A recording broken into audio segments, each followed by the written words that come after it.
حضرت ابوذر غفاری از پیغمبر صلی الله علیه و سلم سوال کرد: یا رسول الله، ای العمل افضل؟ ای پیغمبر خدا، گفت کدام عمل از همه بهتر است؟ در جواب رسول الله صلی الله علیه و سلم ارشاد فرمودند: ایمان بالله و جهاد فی سبیله. بهترین عمل، ذروه اسنام تمام اعمال ما، ایمان به خداوند متعال و جهاد کردن در راه او، هم به جان، هم به مال، هم به زبان. و در اطراف همین موضوع صحبت ها داشتیم واقعا و ذکر کردیم که ایمان بزرگترین نعمت است. افسوس و صد افسوس که ما و شما و قدر به قدر ایمان نمی رسیم، به قدر اسلام نمی رسیم، زیرا که پدر و مادر مسلمان ما را تولد کردند. هیچ اشکال برای به دست آوردن حقیقت از ما و شما دیده نشده است. با یگان مشقت افتاده ایم. و الا اگر شما اون مردایی را که پدر و مادرشو غیر مسلمان بودند و بعدا خداوند ایشان را هدایت کرد به اسلام مشرف گردان، اگر ببینید مثل همین پرنده های آزاد در فصل بهار همیشه شاد و فرحمند هستند، چنان در سعی تلاش هستند، به خاطر تبلیغ اسلام چنان کوشش ها میکنند، چنان شاد و مسرور هستند که گویا نو از مادر تولد شده باشند. همین حکم هم دارند. در شهر دالاس این شهر دالاس پایتخت شتات تگزاس امریکاست. با یک مرکز دعوت شدیم، سازمان مسلمانان تگزاس شمالی. رفتیم، در دهانی در ما را یک زنگی مسلمان استقبال کرد، یک پهلوان صورت بود خدشان، بسیار با محبت. همه در نظر میکردی در چشماش، از چشماش نور میپورید، چشماش بسیار برق میزد روشنک. هنگام سلام با یک دستش کف دست مولا میگیره، با یک دست از اورین مقفی دسته السلام علیکم و رحمت الله گفته. او بیچاره همون میل داشته است که آغوش کند ما را، زیرا ما از بین مسلمان ها آمده ایم، از مملکت اومدیم که الحمدلله 97-98 فیصدش مسلمان و اهل اسلام هستند.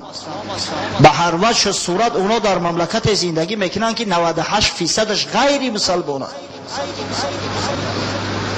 اما از بس که در بعضی مردم عادت نیست، اما هنگام آخری همدیگر را در آغوش کشیدن، از همین خاطر بیچاره دو دیله شده بوده است. با 4 نفر مو سلام کرد، نفر پنجم و ایشانی نعمان خانی استراوشنی را، او هم قدش بلند مثل همین قدی ای برادری مسلمانی زنگیمان، هر دش آغوش به آغوش شدن. خطی او گفتیم انشاءالله قوم تا پیدا کردیم. داخل شدیم، درباره فعالیت سازمانش صحبت کرد، درباره مسجدها.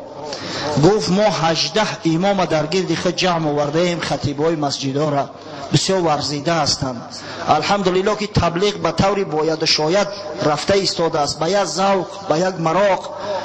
سوالهاش کردیم درباره انکشاف اسلام، زیاد شدن شماره مسلمانان در امریکا. گفت الحمدلله روزافزون زاید شده ایستاده است. روزافزون اگر زمانهای پیش اساساً از حساب زنگی ها میشد، امروز مردمی اسپانیول اصل، کسایی که اصلشو اسپانی است، زبان مادریشو اسپانی است، بسیار میل رغبت به اسلام ظاهر نموده ایستادند و مسلمان شده ایستادند. بسیار به محبت گپ زد. بعد سوالش کردیم که شخصی که نو مسلمان میشه، تازه مسلمان میشه، چی احساسات داشته باشد؟ گفت الحال شما در نزد یکی از همون تازه مسلمان‌ها شیشته اید. منم گفت پدر و مادرم نصرانی بودن، بعداً مسلمان شدم، به حقیقت اسلام دریافتم، از همین خاطر خداوند هدایتم کرده، اسلام قبول کردم. قصه کرد که ما زمانهای پیش از بس که حقوق زنگی ها زیر پا بود، حقوق زنگی ها رعایت نمیشد، از همین خاطر هر کسی که همین یک ندای مرگ بر سفید پوستا را میداد با طرفدارش میشیدیم. ما شنیدیم که اسلام سفید پوستا را محکوم میکرده است، از همین خاطر گفتیم با اسلام از نزدیک آشنا شویم و اسلام را قبول کنیم که چی دین بد است، سفید پوستا را محکوم میکرده است. اما در مجلس اول یک برادر، یک مسلمان از سعودی شرکت داشت، گفت شما را در اشتباه انداختید، اسلام هیچ وقت سفید پوست یا سیاه پوست را مذمت نمیکند. اسلام دین عمومی بشری است. در اسلام نژاد اعتبار نمیکنند، نسب اعتبار نمیکنند، زبان اعتبار نمیکنند، رنگ پوست و مملکت اعتبار نمیکنند. در اسلام تقوا را اعتبار میکنند. هر کسی متقی است نزد خدا او محبوب است. برای ما هیچ تفاوتی نیست که این سفید پوست است یا سیاه پوست، همه بنده های خدا هستند. وقتی میگه در خانه آمدم و اندیشه کردم، حقیقت همین است. برای چی ما آزرده بدیم؟ برای آنکه حقوق ما را پایمال میکردن. اگر حقوق ما را که پایمال نمیکردن آزرده نمیشیدیم.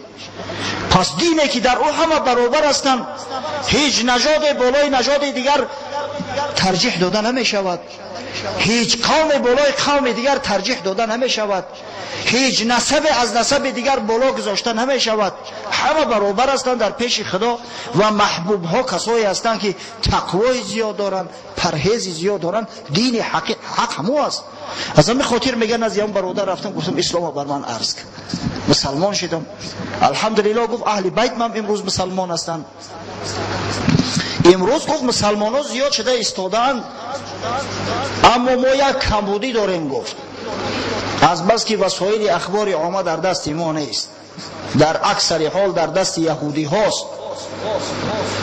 غرض از وسایل اخبار عامه همین تلویزیون و رادیو و مثلا روزنامه و مجله هاست. از همین خاطر بسیار کم مردم از انکشاف اسلام در امریکا با خبر هستند. نمیدونند که امروز در امریکا از همه بیشتر و زیادتر دین اسلام در انکشاف و در ترقی است. اگر ما گفت یک تلویزیون می داشتیم یا که لااقل تلویزیون ها به ما یک اعتناع میکردند در همین باره زیادتر میگفتند، شاید که با مسلمان ها بیشتر و زیادتر میشیدند. در یک کار من تعجب کردم. ببینه از امریکا شاید یک 20 برنامه به زبان فارسی پخش بشود. کسایی که آنتنای پارابولیستی دارن میدونن. اما حافظای دیدو، بدگهر، فاسقا، هر کدامش به خودش یک کانال دارن. حتی حزب توده ایران، حزب کمونیست ایران در امریکا عمل میکنه. نمیدونم در امریکا باشه در فرانسه باشه، به خودش یک کانال مخصوصی تلویزیونی داره، شبکه داره. برای برنامه های اسلامی شبکه یافت نمیشه. حقیقتا هستن برنامه ها، اما همون برنامه های شیطانی مثل سلام که شب و روز در حق اهل سنت و جماعت تهمت پخش میکند. غرض مقصد یگانه او بدگهر آن است که بین اهل تشیع و اهل تسنن همیشه یک خلاف باشه، یک ضدیت باشه. پس معلوم است که اینا از کجا مبلغ گذاری میشوند. پس معلوم است که با پول حرام کیها اینا عمل میکردید. ببینید مسلمان های تکساس شمالی، الحمدلله در تکساس مسلمان ها زیاد بدیم، بسیار مسلمان های بغیرت با حمیت هستند. نمیتونن که یک شبکه اسلامی چجای مسلمان های تکساس شمالی، یک سازمان بدست مسلمان های امریکای شمالی که مسلمان های کانادا و امریکا را در بر میگرفته است، یگان شبکه ندارن، شبکه تلویزیونی که پخشش کنن. پرسیدم از این برادر که اسم چی است؟ گفت مصطفی. گفتم نامی که قبل از اسلام داشتی چی بود؟ گفت حامد. اما گفت من خودم قریب فراموشش کرده استم، نامی من مصطفی است. با ترجمان گفتم، ترجمان یکی از مهاجرین افغان بود، برادرای افغان که مدت 30 سال در امریکا زندگی میکرده است. گفتم برای این برادر بگو که اگر چند دریجه در وسایل اخبار عامه پخشش نمیکنن، اما ما براش وعده میتیم که انشاءالله در تاجیکستان از بالای منابر نامش میگیریم و درباره سازمانش صحبت میکنیم. انشاءالله مسلمانای تاجیکستان از فعالیت از رفتار و کردار اونا با خبر خواهند شد. همون وعده ای را که در نزد او برادر داده بودیم امروز اینا الحمدلله که عزیمه خود ساقط ساختیم. حقیقتا وقتی که میدیدیش محبت او را با چه میل رغبت درباره اسلام، درباره پخش اسلام صحبت میکند، آدم به وجد میآید که در وجودش ایمان جوش میزند.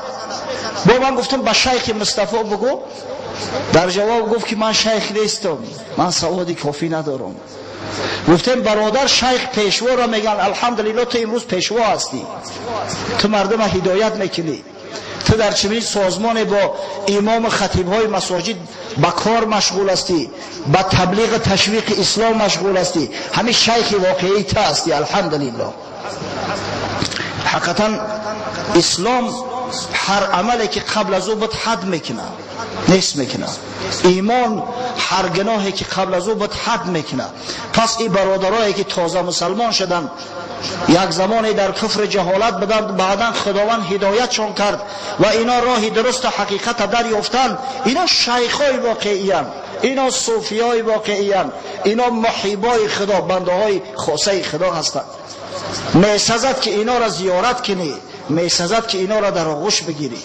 تبرکاً وقتی بازگشت در آغوشش گرفتیم، گفتیم خوشا به حالت که باور که گفتیم مرتبه و منزلتی تو نسبتی ما که از پدر و مادر مسلمان در سرزمین اسلامی تولد شده ایم به مراتب بالاتر است. زیرا تو با عقل ذکاوت، با کوشش و غیرت، با هدایت الهی اسلام دریافتی. ما از پدر و مادر مسلمان به مشقت اسلام دریافته ایم. امام مسلم در صحیح خود از ابن شماسه مهری روایت میکند حضرنا عمرو بن العاص و هو فی سیاقة الموت. میگن نزد عمرو بن عاص به بیماربینی رفتیم. عمرو بن عاص رضی الله عنه از صحابه های پیامبر صلی الله علیه و سلم که در سال 7 هجری اسلام آورد. در ابتدا یکی از دشمنای سرسختی پیغمبر بود، یکی از سرورا و سرلشکرهای قریش بود. در کتب تاریخی نوشته است که در عالم عرب یک چند نفر شخصای ذکاوتمند و ذکی و زیرک بودند، یکی از آنها همین عمرو بن عاص است. رفته میگه با زیارت حضرت که بیمار است، در سیاقت مرگ است، در سکرات مرگ افتاده است. فبكى طويلا وحول وجهه الى الجدار. ما را دید میگه گریه زیاد کرد و روش طرف دیوار گردان. دیگه در چهره ما نگاه نکرده، روش طرف دیوار کرد. و بینه شخصی که صحبت پیغمبر صلی الله علیه و سلم دریافته است. ما بارها تاکید کردیم که اونایی که صحبت شرفیار به پیغمبر صلی الله علیه و سلم دریافتند، اونا افضل این امت هستند، اشرف این امت هستند. مرتبه و منزلتی که اونا دارند مردهای بعدی به هیچ صورت در نمی‌یابند. شما ببینید که نزد اهل سنت و الجماعه مرتبه وحشی، شخصی که در زمان جاهلیت، در زمانی که هنوز اسلام نآورده بود، امیر حمزه را قتل کرده بود، از مرتبه و منزلت اویس قرنی که پیغمبر وصفش کرده است. حتی که با حضرت عمر وصیت کرد که اگر اویس ببینی، اگر اویس قرنی را از او طلب استغفار کو که در حق دعا کنه. در صحیح مسلم اومده است. مرتبه وحشی از مرتبه اویس بالاتر است. به چه خاطر؟ به خاطر آنکه صحبت پیغمبر صلی الله علیه و سلم دریافته است، در صورتی که اویس قرنی در نیافته بود. بار به زیارت آمد اما در نیافت، از بس که مادری پیر داشت با قفاگش برفتی آمد. پس شما تصور کنید که عمرو بن عاص که در رکاب پیغمبر با دشمناش جنگید است، در چندین غزوه ها عمرو بن عاص از جانب پیغمبر صلی الله علیه و سلم سرلشکر تعیین شده است، چه مرتبه و منزلت دارد. با وجود این ببینه از غضب خدا چنان میترسد، از حساب روز آخرت، از سؤال منکر نکر چنان در خوف است که میگه گریه دراز کرد. بعد روش طرف دیوار گردان. پسرش میگه در پهلوش نشسته بود، شاید عبدالله ابن عمر باشد، یکی از اصحاب پیغمبر صلی الله علیه و سلم. گفت یا ابتا اما بشرک رسول الله صلی الله علیه و سلم بکذا، اما بشرک رسول الله صلی الله علیه و سلم بکذا. پدر جان گفت تو چی قدر گریه میکنی، چی قدر تو گفت خوف و ترس داری، مگر رسول الله صلی الله علیه و سلم تو را چنین چنان بشارت نداد؟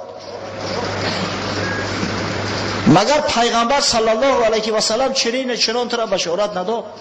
همون سخنایی را که پیغمبر صلی الله علیه و سلم در حق اصحاب گفته بود، پسرش در نزدش یک بیان کرد که آخی تو چرا اینقدر ترس داری؟ تو از اصحاب پیغمبری، تو افضلی امت هستی، مردم به خاطر دعا گرفتن و نصیحت شنیدن است نزد تو اومدن، تو گریه میکنی؟ فاقبل بوجهی. بعد تسلیت فرزند میگه حضرت عبدالله ابن عمر روش طرف ما گردان، فقال ان افضل ما نعید شهادت ان لا اله الا الله و ان محمد رسول الله. بهترین چیزی که ما تکرار میکنیم، بهترین چیزی که ما اعاده میکنیم، بهترین چیزی که ای مسلمانان ما به زبان میرانیم کلمه شهادت است. شهادت دادن به ای که غیر پروردگار معبودی بر حقی دیگری نیست و محمد صلی الله علیه و سلم فرستاده ای معبودی بر حق است. بهترین چیز برای ذکر همین کلمه شهادت است. بعدا گفت اینی قد کنت علی اطباق ثلاث، گفت من سه درجه را ای سر گذروندم، سه حالت پشتی سر کردم. لقد رأیتونی و ما احد اشد بغضا لرسول الله صلی الله علیه و سلم منی ولا احب الی ان اکون قد استمکنت منه فقتلته. تاریخ خود ما پیش نظر میارم، حیات ما وقت پیش نظر میارم، از من دیده در اول دشمنتر بر محمد صلی الله علیه و سلم کسی نبود. دوست داشتم که یک روز امکان پیدا کنم و این پیغمبر خدا را به قتل برسونم، در آرزو بدم که نوعی کنم و پیغمبر را بکشم، قریش از شر او خلاص گردانم به زعم خودش. فلو مت علی تلک الحال لکنت من اهل النار. اگر در اون حالت اول میمردم به یقین میدانم که دوزخی میشیدم، دیگه هیچ علاجی نجات نداشتم. کسی که به پیغمبر صلی الله علیه و سلم اگر چی جای آن که دشمنی و قصد جانی او کردن به ادبی اظهار کنه، وای به حالش که روی جنت نبینم. دیروز یک برادر اسلامی مو که در همین مسجد نماز میخونه و من گفت که داملو میبخشی عذر خواست. گفت از نام تو در یک جمعه سخن گفتیم، بعد فهمیدیم که خطا بود است. من به زعم خودم گفتم چی گفتی؟ گفت ما همون آیه قرآنی را که این الله لا یغفر ان یشرک به و یغفر ما دون ذلک لمن یشاء، همون را مطلق میگرفتیم، گمان میکردیم که هر کسی به خدا شرک نیاره، هر کسی خدا را بشناسه او را خدای تعالی گناهاش مقصد میبخشه اگر بخواه. خیال میکردیم این مطلق است، یعنی در حق غیر مسلمان هم هست. اما معلوم شود که این گپ خطا بوده است. گفتیم برادر، شرکی به خدا معنای این را نداره که مثلا تو فقط خدا را یک و یگانه نشناسی. ایمان مسلمان از 7 جزء عبارت است. اگر یکی از همین اجزا این را جزء هم گفته نمیشه و از 7 پایه عبارت است، اگر یکی از همین پایه ها نباشد یا که اگر یکی از همین پایه ها افتاد، وای به حالش که ایمان فرو میغلطه، او دیگه مسلمان حساب نمیخوره. شخصی اگر به خدا باور داره اما ملائکه از ملائکه های خدا را انکار میکنه یا میگه اصلا نعوذ بالله ملائکه نیست، این کافر است. ایمانی به خدا به او هیچ کمک نمیکنه. به خدا و ملائکه ها اگر ایمان داشته باشه، کتاب از کتاب های خدا را رد کنه، مسلمان نیست، تو کافر. اگر همه اینا را قبول داشته باشه، یک پیغمبر خدا را انکار کنه، چه جای انکار؟ یک پیغمبر خدا را تحقیر کنه، مؤمن نیست. یگان عملش فایدهش نمیکنه. اون گروهایی که مثلا پیغمبر ما را به پیغمبری قبول ندارن، ورا چی نمیتونی بگویی که خداوند گناهشون نمیبخشه؟ هرگز نمیبخشه. انمی بزرگترین شرک است، زیرا که امر خدا را اجرا نمیکنن، زیرا سخن خدا را اینا رد میکنن، زیرا فرستاده خدا را اینا قبول ندارن. همون سخنی را که هیچ کار کافر گفته نمیشود، این زاده یهود است. این را ایسر تو دور پرتوی. کافر کافر میگن، مسلمان مسلمان. کسی برای که از همین پایه های ایمانی اعتقاد نداره، اون مسلمان نیست. اگر چند دعوا کنه، اگر چند کلمه شهادت به زبان برونه. از این خاطر عمرو ابن عاص، افسوس که موضوع دیگر است، ما در این موضوع زیاد گفته نمیتونم. عمرو ابن عاص گفت که اگر من در همون لحظه میمردم، در همون حالت اولم به یقین میدونم که دوزخی میشیدم، احوالم از احوال شیطان بدتر میشه. فلما جعل الله الاسلام في قلبي آتيت النبي صلى الله عليه وسلم فقلت ابسط يمينك فلأبايعك. وقتی که خدای تعالی اسلام در قلبم انداخت، مسلمان شدن هدایت خداوندی است. کسی به عقل ذکاوت، کسی به دانش هیچ وقت مسلمان شدن نمیتونه. بسا شخصای اخلاقی هستند که از تمام بابها صحبت میکنن، اما خداوند که هدایت شده کرده است، شکاک باقی میمونن تا آخری عمر، به ایمان باقی میمونن تا آخری عمر. همراه ما دو ترجمان داشتیم. یکیش بسیار واقعا مردی خدا ترس به دست، خدا نگهبانش باشه، جوانتر بود. اگه جوانش هم همون 30 سالش از ما کلانتر بود، 10 سال.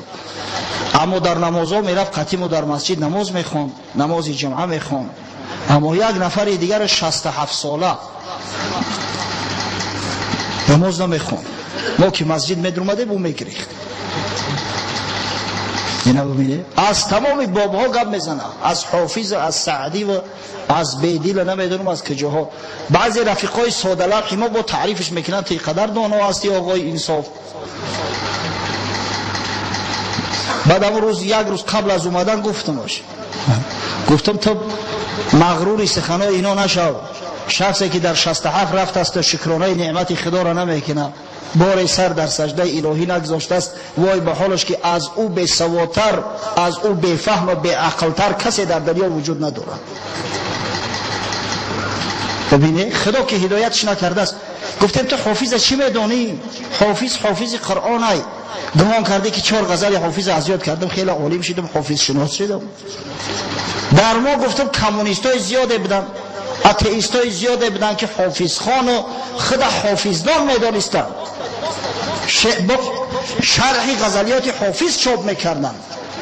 اما حافظ هم مثل خود یک اتئیست کمونیست قلم داد میکردن. ترم ای زمره هوا است.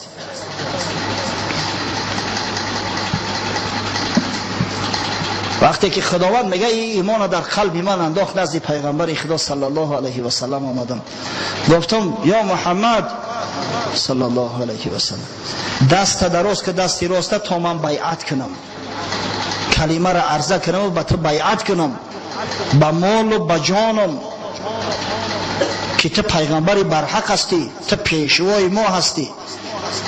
حضرت صلی الله علیه و سلم میگه دستی مبارک دراز کرد، فقبضت یدی، من میگه دست ما کشیدم. حضرت گفت مالک یا عمرو، بسیار حلیم بود، دشنامش نداد، چیزش نگفت. گفت ای عمرو چی دردت رسید، چه کردی؟ با خودت اومدی که دست دراز کرد بیعت کنم، با دست قفا میکشی؟ میگه گفتم اردت ان اشتریک یا رسول الله، گفتم میخواهم که با تو یک چند شرط بگذارم قبل از او که مسلمان شم. حضرت گفت تشتری تو بماذا، تو چی شرط میخواهی بگذاری؟ مسلمان حقیقی کسی را میگن که به شرط قید امر خدا را قبول داشته باشه. مسلمان حقیقی کسی را میگن که به شرط قید پیغمبری محمد صلی الله علیه و سلم قبول داشته باشه. تو فایده و منفعت دنیوی میجویی؟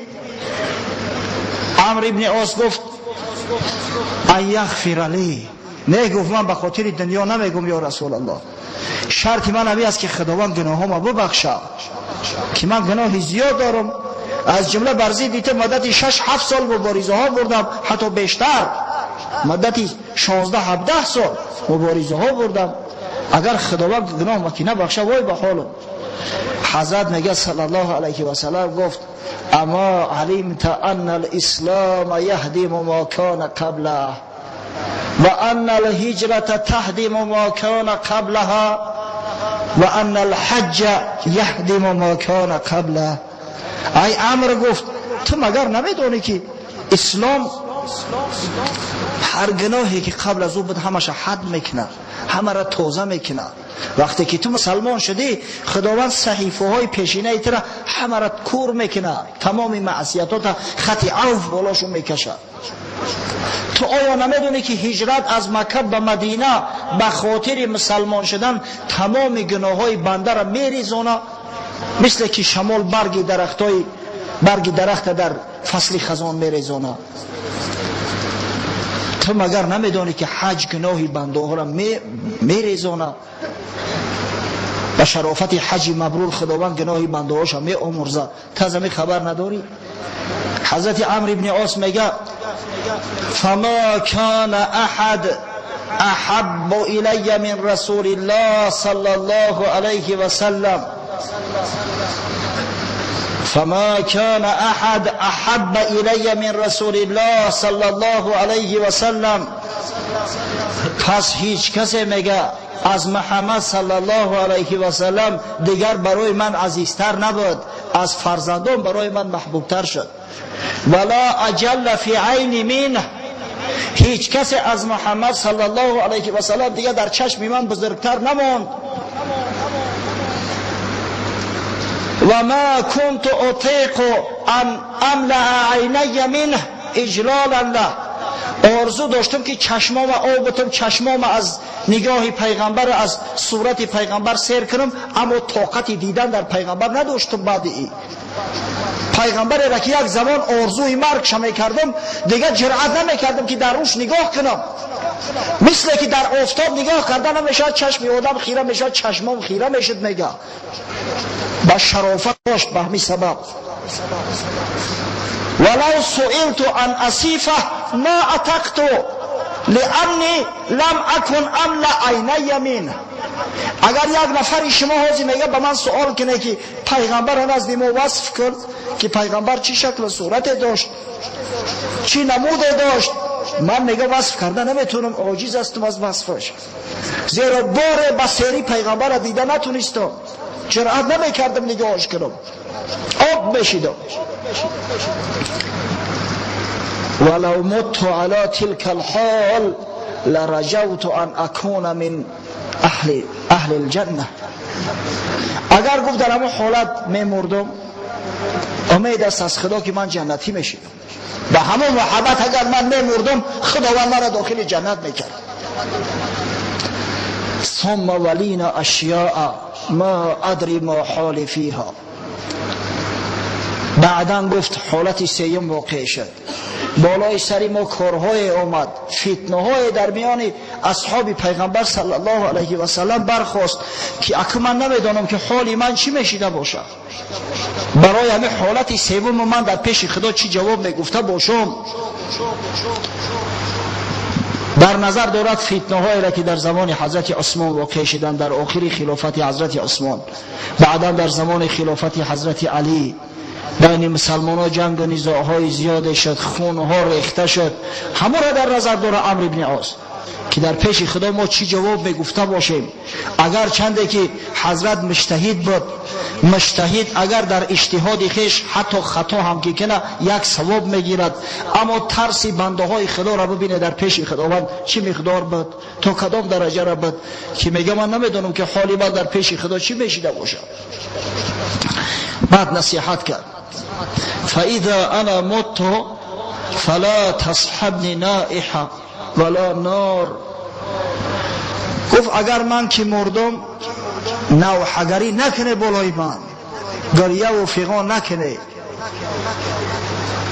اصلا همین نوحگری بالای مرده یک امری بسیار بسیار مذموم است، اما افسوس که تا به حال از میان ما دور نشده است. زیاده از 1000 سال شد که ما مسلمان و مسلمان زاده هستیم، اما تا هنوز ما همو زن و دختر و خواهرای خود باز داشته نمیتونیم که نوحه و ناله نکنن به صدا و با آوازی بلند، حالا که این امر بسیار امر مذموم است. پیغمبر صلی الله علیه و سلم نهی کرده است از این نوحگری را امر جاهلیه گفته است که از زمان جاهلیت قبل از اسلامی است. این عرف عادت مسلمانان است، از کافر است. گفت مبادا نوحه نکنه در بالای مردنی من، مبادا با چراغ گریان نکنه در سر قبرم. در سر قبر چراغ گریان کردن امر جاهلیت است. از همین خاطر حضرت عمرو ابن عاص میدانست که مردم قریش در سر قبراشو چراغ گریان میکنن. من شکر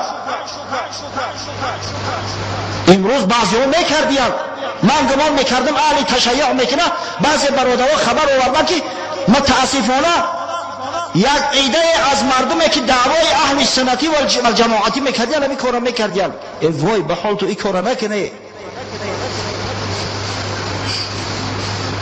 بعضی های دیگه در خونه دیگه چراغی را که در اونجا شخص مرده است نمیگذاشتیم تا یک سال خاموش شود. این چیجا حالت است مردم؟ چراغ اون میت عمل صالح شای، عمل نیک شای، عبادت شای. چراغ او قرآن خواندن شماست، چراغ او نماز خواندن شما و ثواب شب برای او بخشیدن است. با یک پیلت چراغ یا با یک چراغ الکتریکی گریان کردن گمان میکنه که روح او شاد میشود؟ هرگز نه. یک اسراف بی معنی است که هیچ اصلی نداره. یک بدعت است که در اعتقاد ما رخنه وارد میکنه. فاذا دفنتمونی فشنوا علی تراب شنا ثم اقاموا حول قبری قدر ما تنحر جزور و یقسم لحمها حتی استأنس بكم و انظر ماذا اراجع به رسل ربی. با فرزندش گفت که وقتی که گولانده مرا در خاکی ماندنم، خاک در بالام آهسته آهسته بریزه، بعدا در گرد قبرم حلقه بزنی، اندک بیستی، تیز نروی، تیز نروی. گفت اندک بیستی تا اینکه من با شما انس بگیرم و آماده شوم که فرستاده های خداوند منکر نکیر چی جواب بگم، چی نکنم جواب سوال اونا را بتم. همون مقدار بیسته که تخمینا مثلا یک شتر کشته میشه و گوشتش تقسیم کرده میشه، مقداری 10-15 دقیقه گفت بیسته بالای قبرم اندر منتظر شوی. امروز که الحمدلله ما آیه قرآن میخونیم، فقط خاموش نمیستیم، با آیه از قرآن میخونیم، سوره های قرآنی میخونیم، برای حمایت میبخشیم، خودش در همین بین همین شاید 5-10 دقیقه بیشتر بگذره. انشالله برای هم میت هم بسیار راحت است، رحمت است.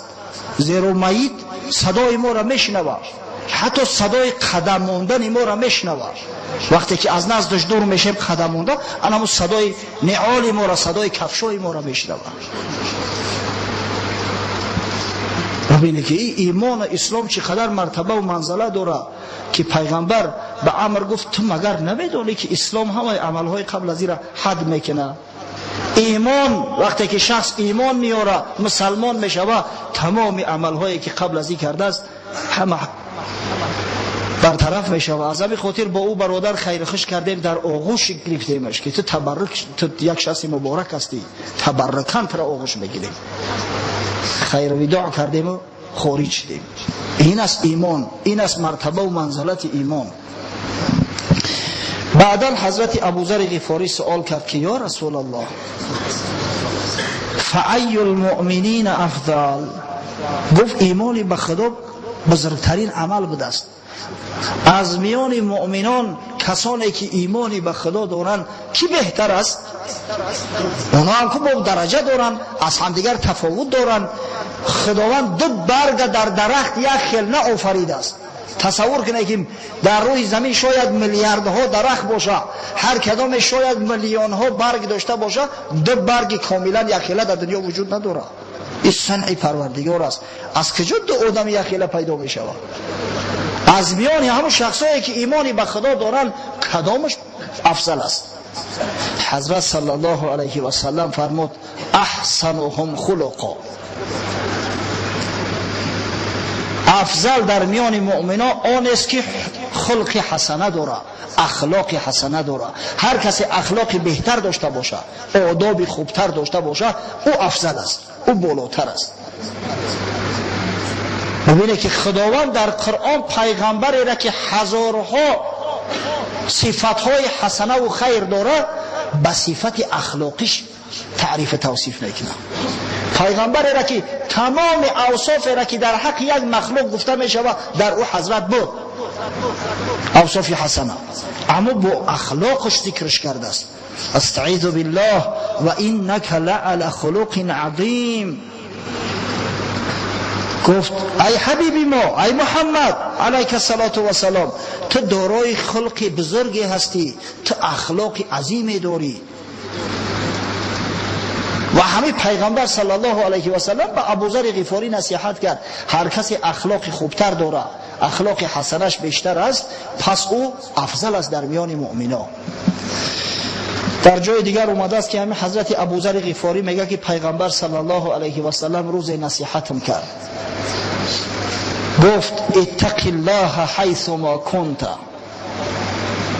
از خدا بترس در هر جایی که باشی، در هر حالت باشی. و اتبع سیئة الحسنه تمحوها، وقتی که یک کاری بد کردی، یک کاری ناجای کردی، در حال بعدی او کاری حسنه که عملی نیکن که خداوند به شرافت عملی نیکت همون گناهی تر محو میکنه، گناهی تر ختم میزنه. و خالق الناس بخلق حسن، با مردم با اخلاق حسنه مخالقت کن، با مردم با اخلاق حسنه معامله کن، اخلاق حسنه داشته باشی. چرا پیغمبر صلی الله علیه و سلم قدر تاکید میکنه، چرا امر میکنه؟ زیرا که واقعا توسط اخلاق حسنه جامعه آباد میشود، توسط اخلاق حسنه مردم ثروتمند میگردند، توسط اخلاق حسنه ملک ها آباد میشود. اخلاق حسنه وقتی مردم داشته باشند همه خلق اخلاقشو در حیواناشو سرایت میکنه، باور میکنه. در امریکا یگان سگ ننه دیدیم بجکا که عادتا همون سگای کلون کلون دارن، پیتبول تریه رو، سگای بسیار بدوایی مای کلون هستن، داگ دارن. در ما همون سگکای عروسی خونه سوخته به درجه میجکا که دو گوشت کار میکنه، زیرا خود ما خیلی بی ادبیم، خود ما اخلاق خوب نداریم. مردم به حد آرام هستند، به حد با تمکین هستند، قاعده های عادی را به حد رعایت میکنند که تعجب میکنی. نزد سویتافور میای که سویتافوری پیاده راه سرخه، بعضا همون سرخیش تا 3 دقیقه 5 دقیقه را طول میکشه. در اوجا سویتافورا مثل ما عادی نیست که همون راهی راستش سبز شوه و این طرفش سرخ نه.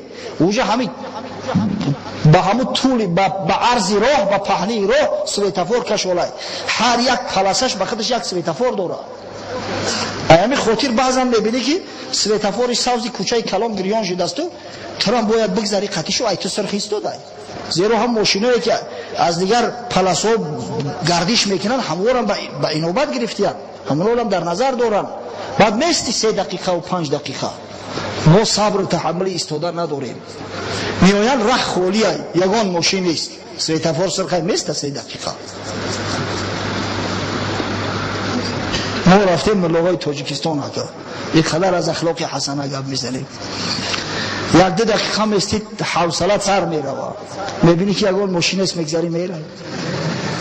همین فعل بدی ما با بعضی مردم هم سرایت کرد، نگاه کردیم که یک نفر 2 نفرش او هم به طاقتی میکنن، قطیمو میگذارن.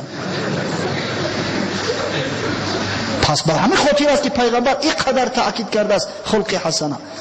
باور کنه قسم به خدا در شهر نیویورک ما دیدیم در همون لبی دریا یک ماینه در دهنش یک پاره نان خورده است، بلوچکه بود چی بود، در پهلوش یک گندش که دیگه 6 تا هم کنده خورده است. ماینه همون رو از پیشش پیش نمیکنه، همه را باور میکنه. در ما موسیقی همون چون چه قرح نمیتوالی کم اینا همون مردم که خودشو با آداب هستن خلق حسنه دارن همین در حیوان هم سرایت کرده است. آخه خدای تعالی انسان خلیفه خود در روی زمین کرده است. اما حیوان هم وقتی رفتار و کردار انسان هم ببینن عمل شما خیلی میشود. شما سنجاب در زوپارک دیده اید در امریکا قریب هر یک درختش سنجاب دارن میفرویند در کوچه بازی دارن در تای درختو یگان کودک نه سنگشو میزنه نه طرفی همو میدوه چنان زیبا هستن سنجاب اصلا حیوان زیبا هست ببینید همه تاکید از پیغمبر ما هست اونا گرفتن مملکتاشون آباد کردن ما و شما در جهالت ماندیم از تنفکه کنن میزنیم اوینهاشو میشکنیم نمیدونم چراغا رو بر رگتکه میزنیم میشکنیم چی در داریم حال آن که این قدر تأکیده که در اسلام شده است برای اخلاق حسنه قسم به خدا در هیچ حرکت و در هیچ جریان چه جای دین و دیانت ها نیست همین خیلی گپ نیست. این قدر نصیحتی که علمای ما کردیم در مسئله ادب در مسئله اخلاق حسنه باور کنه در گوشه خاطر دیگر مردم نمیگذره. چرا این قدر ما رو میگن ما این قدر بی ادب هستیم؟ خود من بعضا تعجب میکنم 350 آدم از رجیستراسیون سمالیات میگذارن در 5 متر جاشو کرد یعنی نمیخواد لینتا کشیدگی در 5 متر یگان کس از صف بیره نمیشوه یگان کس بالای یک کسی یک خچه نمیپرتوید در دوشنبه 40-50 آدم در رجیستراسیون ایستادگی به هم دیگر تلتون بک همین چیزایی هست که باید ما آموزیم. اوخی از اسلام ما هست مسلمان ها تمام عالم تعلیم دادن امروز ما خودمان ماندیم.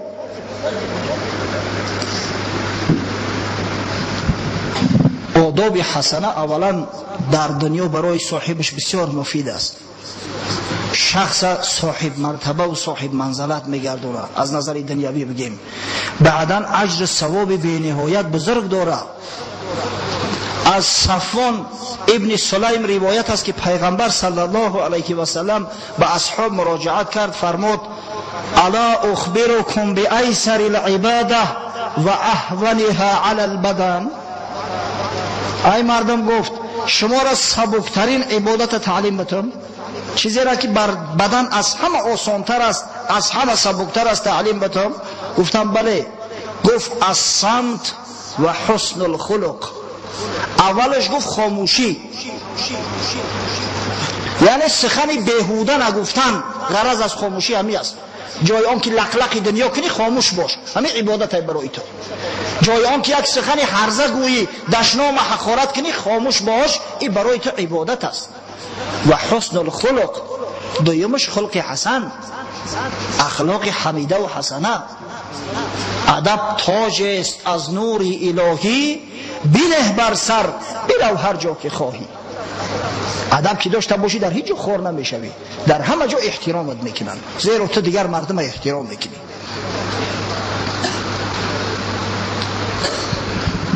از مادر مو بی بی عایشه رضی الله عنها روایت میکند امام ابو داود در سننش که پیامبر خدا صلی الله علیه و سلم فرمودند ان المؤمن لیدرک بحسن خلقه درجه الصائم والقائم. مادر ما فرمودن که بدرستی که مرد مؤمن با اخلاق حسنش با آداب حسنش با درجه مردای روزدار و شب زینده‌دار میرسه فقط با خلق حسنه به شرط مؤمن باشه. گفته نمیشه که من خلق حسنه دارم نماز نمیخوانم همون نماز نخواندن تعلقه بد رفتاری و بد کرداری است نسبت پروردگار ده. مؤمن حقیقی اگر باشد خلق اخلاق حسنش او را به درجه شخصای میرسونه که همیشه روزدار هستند و هر شب تا صبح در عبادت خدا شب قائم میدارن زنده میدارن. ببینید یگان مشکلی نداره اما این قدر درجه این قدر منزلت داره. حضرت ابو هریره رضی الله عنه از پیامبر صلی الله علیه و سلم روایت میکند حدیث در سنن امام ترمذی با اسناد حسن روایت شده است که اکمل المؤمنین ایمانا احسنهم خلقا کاملترین مؤمنو از روی ایمانداری اونایی هستند که خلق حسنه دارن، اخلاق بهتر و خوبتر دارن. حتی ببینه ایمان مؤمن به خلق حسنش وزن کرده میشید است و سنجیده میشید است. حضرت مولوی در دیوان کبیر شمس یک غزل سروده است در موضوع ادب. باور کنه برای آدم سالم کافی است، آدم ذره عقل داشته باشه همین باید تأثیرش کنه که اصل ایمان، اصل اسلام، اصل قرآن ادب است. مردم ادب آموزه، ادب بگیره.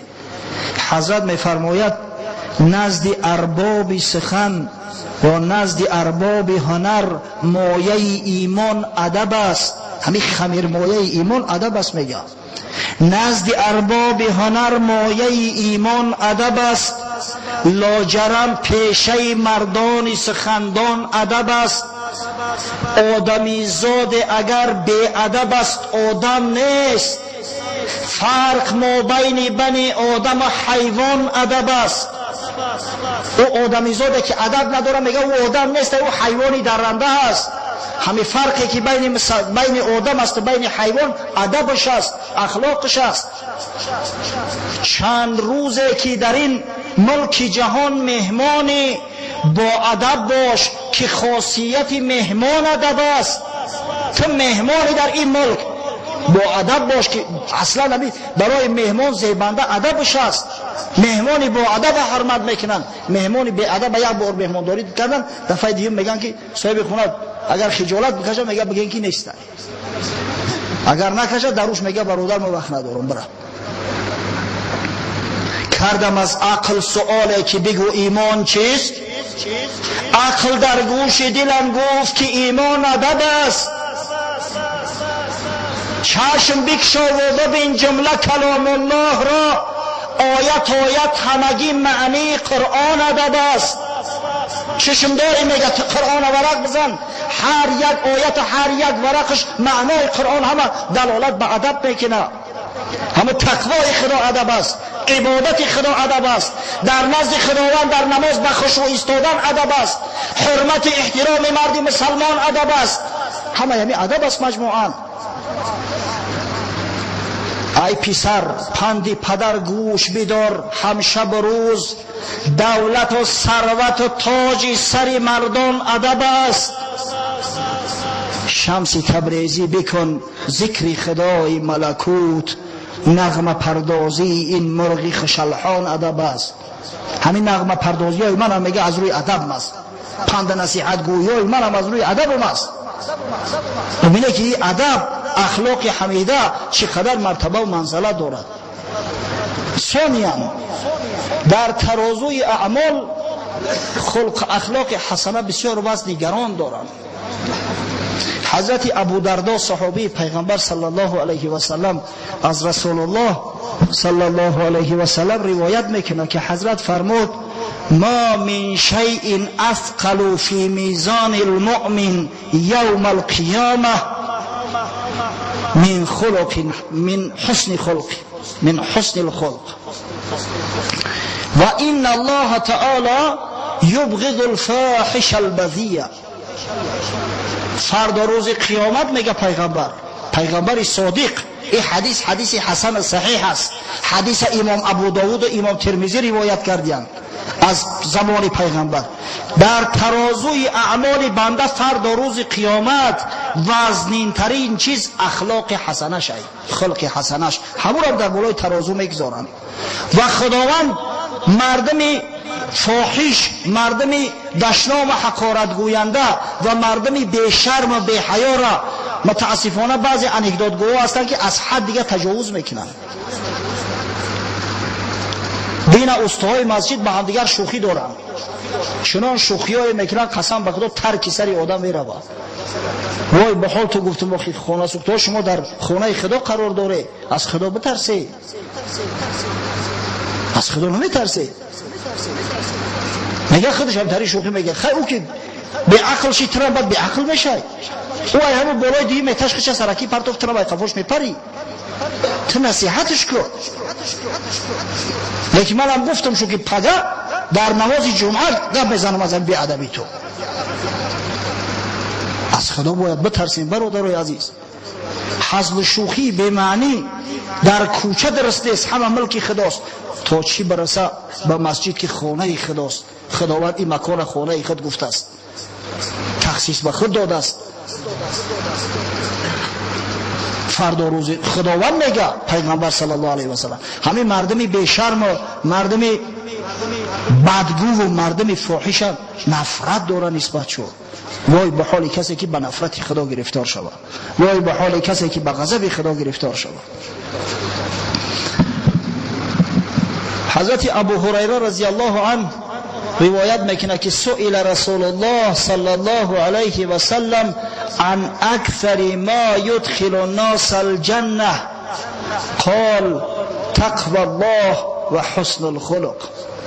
میگه از پیغمبر خدا صلی الله علیه و سلم سوال کردن که چی چیز از همه بیشتر مردم داخل جنت میکنه؟ مسلمان‌ها با کدام اخلاق شو، با کدام کار شو، با کدام عمل شو بیشتر داخل جنت میشوند؟ حضرت صلی الله علیه و سلم گفت دو چیز، یکی ترس خدا، دوم اخلاق حسنه. از همه بیشتر مؤمنان توسط همین دو عمل شو داخل جنت میشوند، توسط همین دو صفات شو.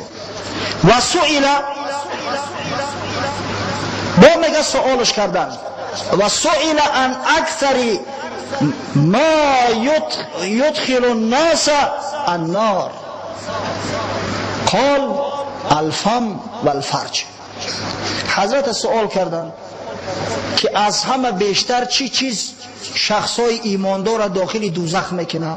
کسایی که دعوای مؤمنی میکنن در دوزخ میافتن، با چی چیز میافتن از همه بیشتر؟ حضرت صلی الله علیه و سلم گفت با دو چیز، یکی به دهان، دیگری به فرج. همین دو چیز حقیقتا آدم خر میکنه. دو چیز آدم ابرو و عزت چه میبرداره؟ دو چیز آدم خر میکنه. وقتی که دهان پلفته موندی و گپای بیهوده گفتی و مردم آزاری کردی، همین باعث آن میگرده که داخل دوزخ شوی. وقتی سخنای فحش فاحشی گفتی، همه به زبان وابسته است. ببینه اعمال نیک حسنه هم به زبان وابسته است، سخن خوب و قرآن خواندن هم به زبان وابسته است، اعمال بد هم به زبان وابسته است. غرض پیغمبر که داخل دوزخ میکنه یعنی توسط سخنهای فحش و توسط ناسزاگویی هاشو، توسط سخنهای کفر شو داخل دوزخ میشید. دین یک برادر زنگ زد، از عمکش نالید که بسیار سخنهای کفر میگه. عمک میگفت اما سخنهای کفر میگه، چیکار کنیم؟ گفتیم نصیحتش کن، کم کم نصیحت که خداوند هدایتش کنه. اما دیدی که به هیچ وجه نمیشه، در نمازها دعا که خداوند تیز جان شو بگی.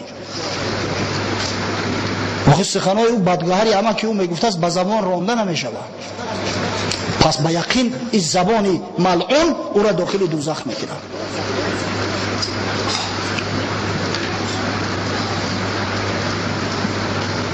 حضرت علا ابن شخیر روایت میکنه که مرد نزد پیغمبر صلی الله علیه و سلم از پیش اومده بود، گفت یا رسول الله ای العمل افضل.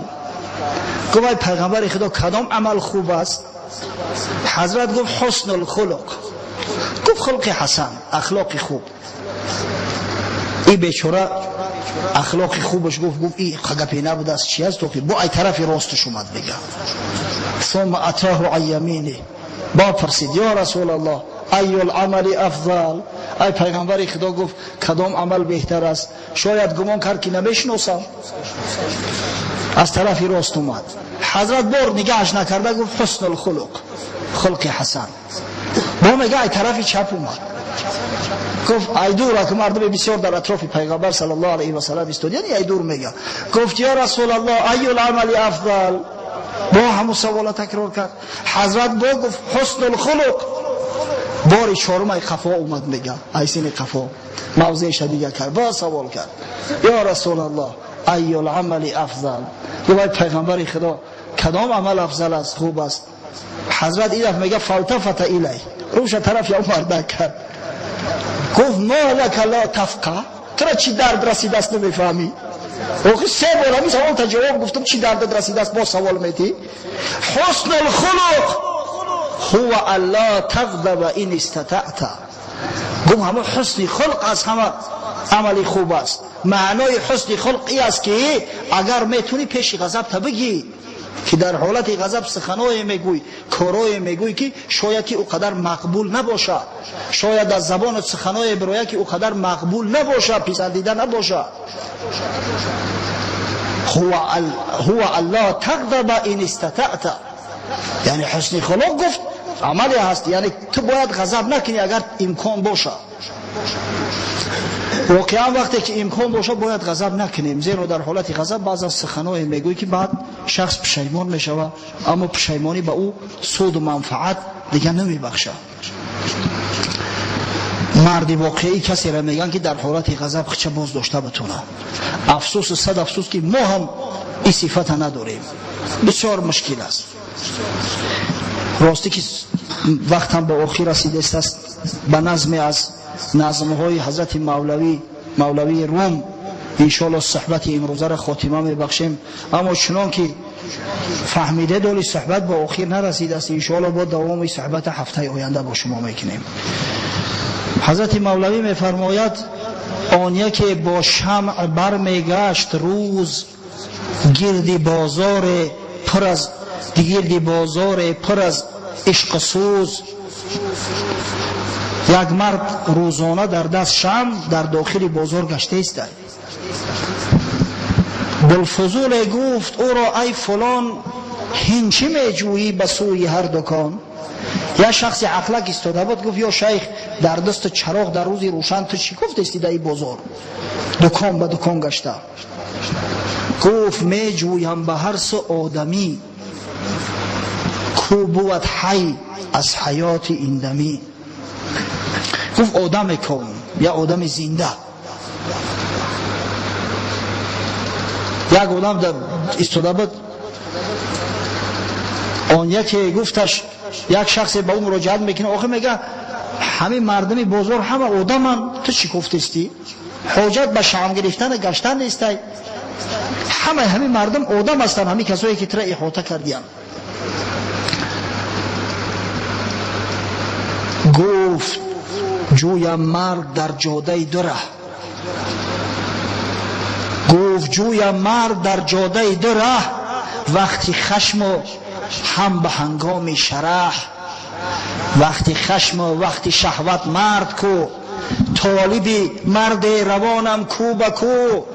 گفت من مرد به دو صفت میخواهم، یکی در حالت خشم مرد باشه، دویمش در حالت شهوت، وقتی که شهوت بالاش مستولی میشود. انا در همین حالت که مرا نشان بده مردی حقیقی را، من در همین شهر کلام گفته استم نمیارم کو در این دو حال مرد در جهان، تا فدای او کنم امروز جان. قسم به خدا گفت من جان ما فدا میکنم، همه خیلی آدم پیدا میکنه، تمام عمر کمر خدمتگاریش همه بنده در خدمتش میستم. ببینه یکی در حالت خشم، وقتی که مرد میتونه که خچه راه بگیره، غضب خچه فرو بنشانه. حضرت امام حسن استاده بود، لباسای بسیار فاخر و زیبا در بدنش در مدینه منوره، حنای رفیقاش غلامش طعام آورد، طعام جوش، خیلی کرد بیچاره دستش لرزید یا پیشپا خورد، همون طعام و لباسا رو همه را در دامن حضرت چپگردان کرده. لباسای نو و فاخر زیبا با در پیش رفیقاش، بالای این طعام جوش در بالاش چپا کرد. آخی از شدت خشم و غضب سرخ شد حضرت، زمین نگاه کرد، گفت ای غلام بخشیدم. اینایی را مردی میگن، بخشیدم گفت تا اینکه جزاش نکرد. دوم حالت شهوت است. مرد واقعی کسی هست که در همه حالت حرام و فساد نفس خودش باز می‌داره. جوان مرد واقعی شیرمرد جوان را میگن که دختر فاسقه فاحشه بفش میپرتاید، طرفی اون نظر نمیکنه، میگه از خدا بترس. در همین دو حالت مرد واقعی مردیت خود ثابت میکنه. دعوای مردی میکردگی زیاد هستند، اما مردای واقعی افسوس که در جامعه کم هستند. دعا میکنیم که پروردگار با این صفت بزرگ حمیده ما و شما را مشرف گرداند تا از امتان واقعی محمد صلی الله علیه و سلم قرار داشته باشیم. آمین.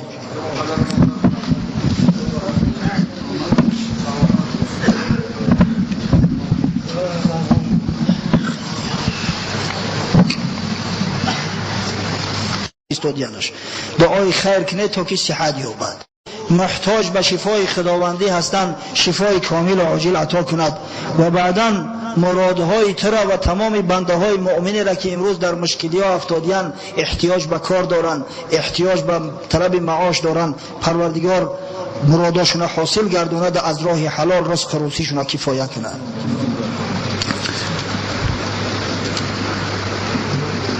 خب یک گپی بسیار عجیب نوشتیان، تعجیلی با نوشتیان. برادرها را اعلام